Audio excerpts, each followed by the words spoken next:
In today's case study, let's talk about deception.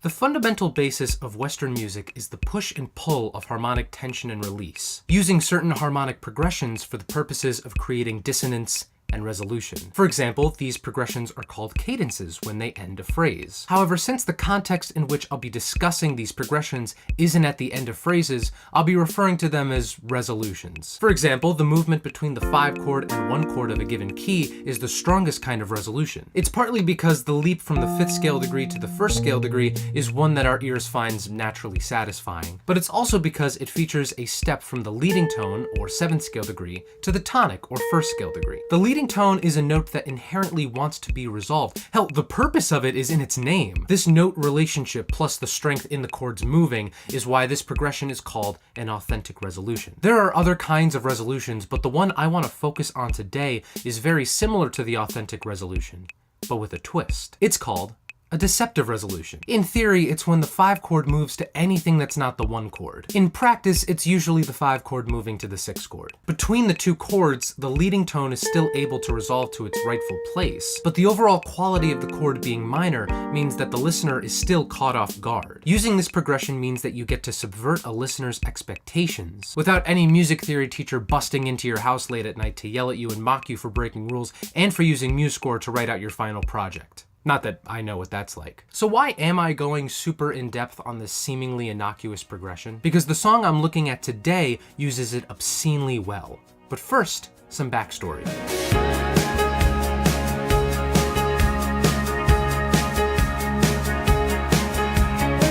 Lost in the Dream is the 3rd studio album by Philadelphia-born rock band The War on Drugs.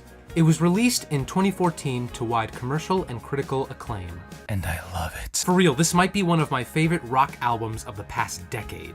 Is it their best? Please don't make me choose. But it's absolutely a stunning body of work. Tracks like Red Eyes, Burning, and Under the Pressure are incredible compositions bolstered by beautiful production and mixing. But the song I'll be analyzing today is called An Ocean in Between the Waves, and I'll be framing this analysis with one question. Let's dive in, shall we?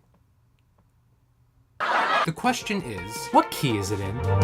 Now you might be saying, this is a super basic question. Why are you basing an entire analysis off of it? Hang with me for a bit. To start, let's see what chords are used. For the majority of the song, the progression alternates between 2 chords, F major and G minor. So let's establish 2 possibilities for now. Either it's in the key of F major, or it's in the key of G minor. In the first case, the Roman numeral representation would be 1 to 2, and in the second, it would be 7 to 1. The second seems more likely since it fits more within convention. Plus, the melody by lead singer Adam Granduciel always ends on either a G or a D. Been working every day. I watch you hesitate. There are 2 sections that differ from this, and I'll be referring to them as the bridge and the breakdown. The bridge progression goes like this. I'm in my finest hour. Can I be more than just a fool? In the key of F major, the Roman numerals would look like this, which is weird. And in G minor, it would look like this, which is less weird. In addition, the melodic phrasing always ends on a G or a D, once again implying that the key is G minor. So we have 2 sections that imply that G minor is the key, but then after that first bridge, the breakdown comes in. It goes like this.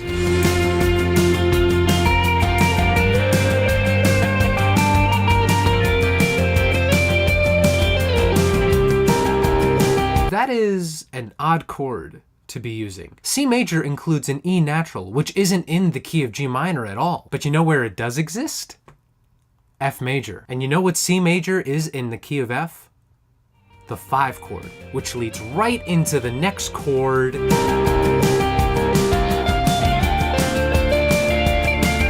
D minor, the 6th chord. In F major, that's a deceptive resolution. And by having the song be in G minor up to this point and only changing now, the resolution is doubly deceptive. But even as cool as that is, trying to explain it with traditional music theory is kind of difficult. Here's the progression in full.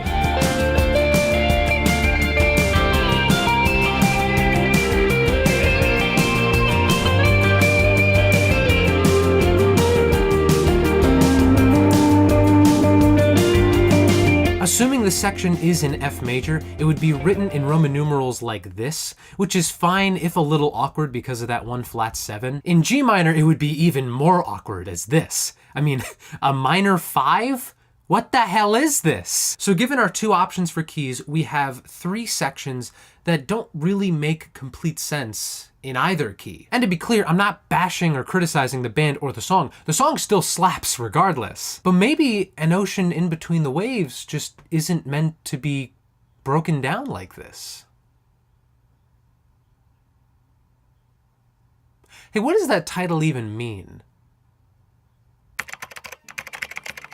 So after some quick research, I found that the whole album is inspired by Adam Granduciel's depression and anxiety, fueled by coming home from touring, recording for this record, and going through a rough breakup. There's a quote from a Grantland interview where he says, "I started going off the rails a little bit in my own head, getting a little too sucked in." An Ocean, in particular, seems to be about being in a place where your circumstances are out of your control, either because of some greater company whom the singer is betting against, because of some black sun rising overhead, or maybe because the singer is just a fool. But the title, which appears just before the final breakdown and outro, is annotated on Genius as being similar to that phrase, seeing the forest for the trees. The situation the singer finds themselves in is in part because their vision is clouded and they can't see the bigger picture. Wait.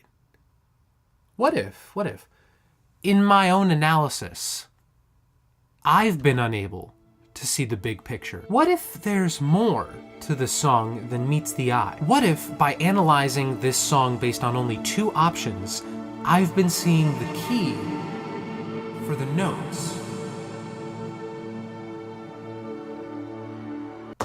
Let's go back to the top. I said before that the options for the key were either F major or G minor, but is that really all that there is? Are there any other keys that might use these 2 chords together? As a matter of fact, there is.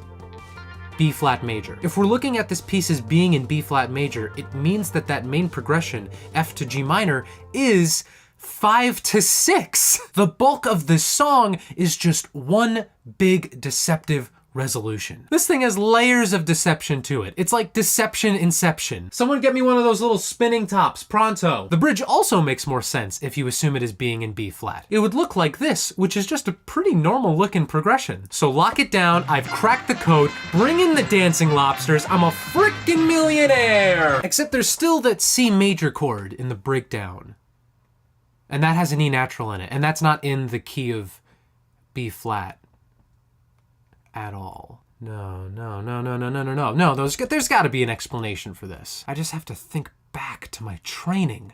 What did my teacher say? It's a secondary dominant, you dingus. Of course, it's a secondary dominant. Think of a secondary dominant as a borrowed chord from another key, used to accent the movement to a diatonic chord. So looking at the breakdown and keeping in mind that the piece is in B flat major, this C major chord would have to be borrowed from some other key. The best answer I could find is that the C major chord is a 5 of 5, meaning it should lead to an F major chord, and yet it doesn't. It deceives you by going to D minor. However, even though the chord doesn't match, I still think it's okay, because the movement from the leading tone to the tonic is still there. And same goes for the movement between the C major chord and the B flat major chord after that D minor. Since the E natural still gets to go to F, the mismatching of chords isn't that big of a deal. You could also look at this section as a tonicization from B flat major to the related key of F by way of the chords that they share. I've notated it as such here. To show this tonicization, I've used this little bracket thing, which I will refer to using the same name my music theory teacher in high school used. The Jahangir. Okay. I think we did it. I think we parsed through the chordal ocean, if you will. Now, for what it's worth, I have no idea if this was intentional or not on the part of Granduciel. But even if it wasn't, having the chord progression reflect the lyrical message, it's super neat. And there's a ton to this song I didn't even cover. Remember what I said earlier, this song is great. The dynamic growth of the song is really well done. The way the mix creates distance with the drums. Feel the way that the wild wind blows to the room. And then later on, the distortion on the guitar solo.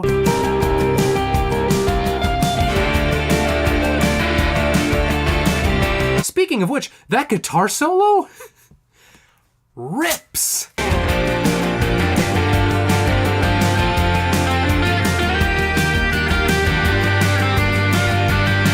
There are so many reasons why this song is great just on a surface level, but the fact that there is this shrouded layer of depth and text painting only highlights the musicianship on display here. That, my friends, is how you truly pull off musical deception. To quote Adam Granduciel,